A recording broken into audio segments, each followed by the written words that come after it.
Hey guys, it's John with the FJ Cruiser channel. Today I'm installing the Cobra 75 WX ST CB radio. I'm preparing for the 2018 FJ Cruiser Summit and I don't have a CB radio, so I did a lot of searching and this one caught my eye because of its size and it's compact and it kind of fits my needs. So I just wanted to do a quick video of where I'm installing it on my FJ. So I've already taken the console apart and I've looked in here and I really and the spot that I chose that I think is going to fit the best is going to be right under this bottom part of the console. So I think what I'm going to do is just drill a couple holes, mount it under it, and just use some zip ties to hold it in place. And the zip tie is just so that if I ever have to take this console out, all this is going to be wired and I can't be pulling it out. So I can just cut the zip ties and remove the console and then replace the zip ties without having to fiddle with screws and whatnot, since it's going to be transparent, it's going to be hidden, so I really don't care as long as it stays put.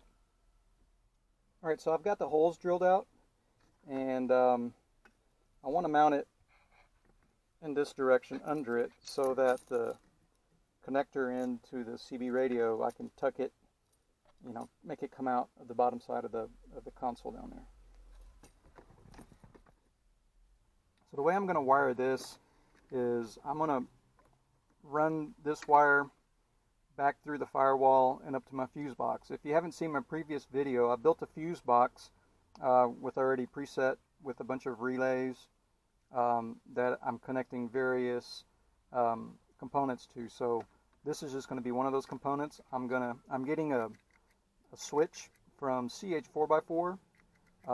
Also have another video on those, and I really like these switches because they fit in there really nice and they don't stick and they kind of give it that OEM look, so I'm really digging that. So I ordered a switch for a CB. I'm going to mount that CB, the switch CB mount switch right there, and these other ones, as I add stuff, I'll just populate them with the CH4x4 switches. So I was able to find just an old wire coat hanger, and it was hard to find. All we have is plastic nowadays. So I'm going to save this guy for any future projects. But what I'm going to do is I'm going to try to snake the coaxial wire through here to come out just on the other side of the seat right there.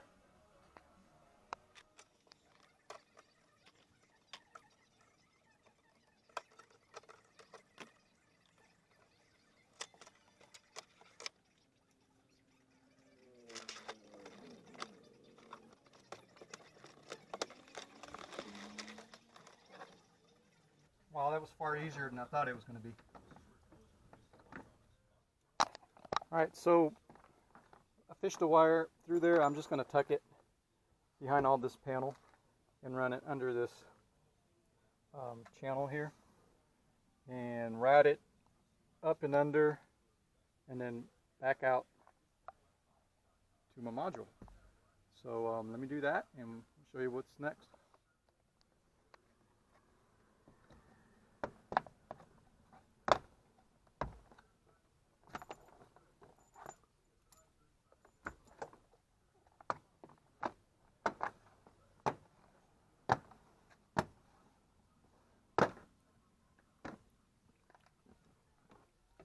Easy as that. Alright, so everything on the FJ seems to snap off. So this guy, I'm just going to pull it a little bit. Not too hard, but just enough to get it out without breaking any clips. That pops out. And then there's this little button here you just unscrew. And then you can take the side panel out.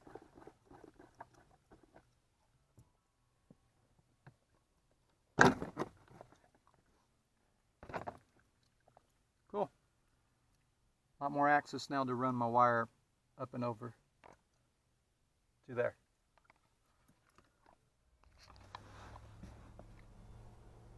Alright, so in retrospect, if you choose to do this, really these two zip ties are enough to hold this thing together. With the outer ones, it was still kind of a little loose, and so I added the 2 middle ones just around the unit, and now it's really tight on there. So really save yourself the 2 holes. You don't need the 2 exterior holes. I think just 2 zip ties will hold it. And then I have the little connector for the CB headset. Just comes out right there through the side, and that's just a and that's just the way I'm gonna leave it right there and connect the CB when I use it, and when I don't, it's just gonna be poking out right there. So never mind the mess here. I've got more switches I'm adding to my console. It has nothing to do with the CB. Now it's time to just put it back together and start mounting the antenna.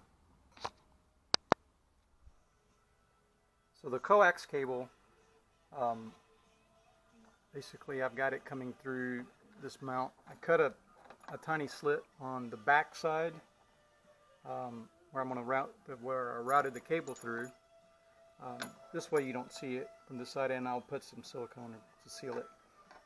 But one other thing I noticed was that I want to be using, the typical antenna mount that comes for the FJ that basically bolts up to the bracket here. And looking at that bracket, everything about it is painted. And what I've read is a good ground for the antenna is paramount. So I'm not even going to mess with anything over here, because there's no way you're going to get a good ground through paint, etc. I've seen people, start grinding this thing down so that you can get a good ground. Good ground to this doesn't mean anything if this bracket is not grounded very well to the mount. So what I'm doing is I'm running a ground wire that I'm going to mount to the bottom of the antenna stud, and then take the other side and find a good ground here on the chassis. That way the antenna is well grounded, and hopefully there will be no issues. Alright, so I've put all this back together now. As you can see, I've got just both wires kind of coming up together, and they tuck under here and they go up to the bracket. Let me show you where my ground wire is and how everything looks on the other side.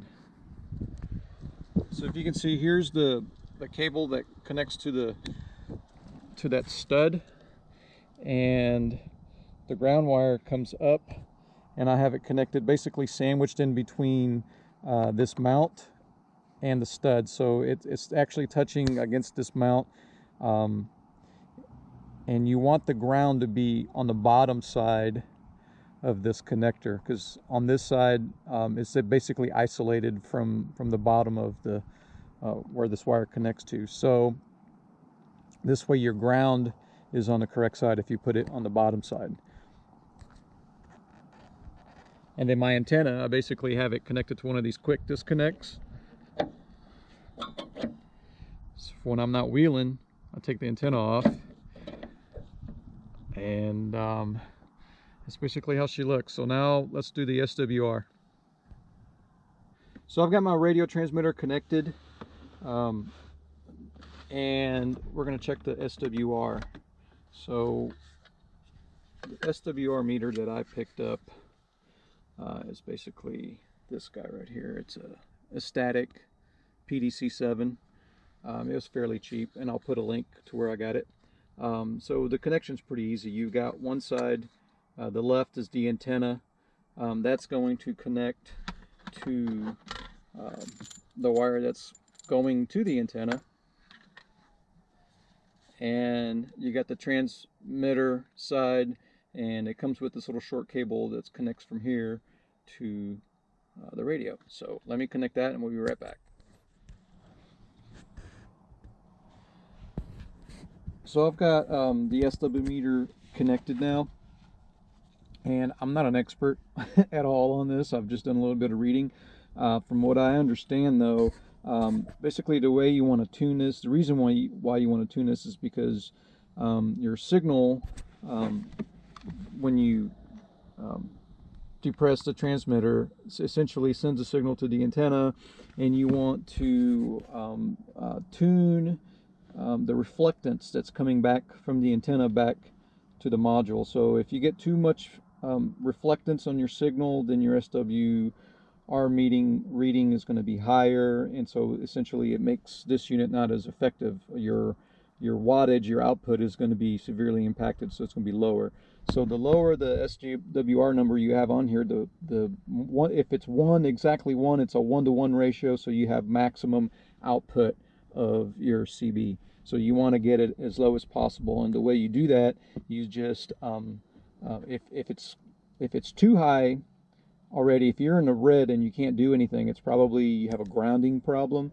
But if it's below the red, then basically most likely what it is, it's the length of your antenna. So most antennas are tunable where you can lengthen the tip of it or shorten the tip of it. So let's see what ours is at. So also what I've seen is that on the lower channels your SWR reading is much better. So that goes to say that if you have on your lower channels, you're going to get better transmit power and longer ranges, and your upper channels are going to be you won't be able to transmit as far. So I have mine set on channel 1. So the way you want to do this is you set this to forward, and when I push the button to transmit, I want to dial the calibration. Hold on, let me see if I can do this with my other hand. Alright, let's do this with one hand. So when I press the button, I want to set this calibration to where it's right on set, and then with the button still held, you put it on, you switch down to reference, and my SWR reading is a little over 1, between 1 and 1.5, so that's not too bad. Now if you do this on a higher channel, let's see, now I'm going to go to channel 40, and I'll repeat the step. At channel 40, I'm going to calibrate it to set, and then, oh, I did this wrong. I was supposed to put it back on forward. Let me go back down. Too high. This is hard to do with one hand. So now I've got it on set, channel 40, and my SWR is really high. It's almost at 3, but it's below. It's still on the white. So what that means is that my antenna is too long. Now, what I need help with is my antenna is at the lowest setting I could possibly make. So I've got that thing screwed as low as possible. So I'm not sure if I just need a shorter antenna or what, but if any of you guys are more of an expert than I am at this, please leave a comment below, and I'd greatly appreciate it. But for now, I think if I just run on the lower channels, my SWR is really low, and that's how I intend to use it. I'll probably use, most of the time I'll be on channel 16 or below anyway, so I should be okay. But anyway, so I'm going to put all this back together, and that basically concludes this video. Please like, share, and leave a comment if you've got any if you're more of an expert than obviously I'm not.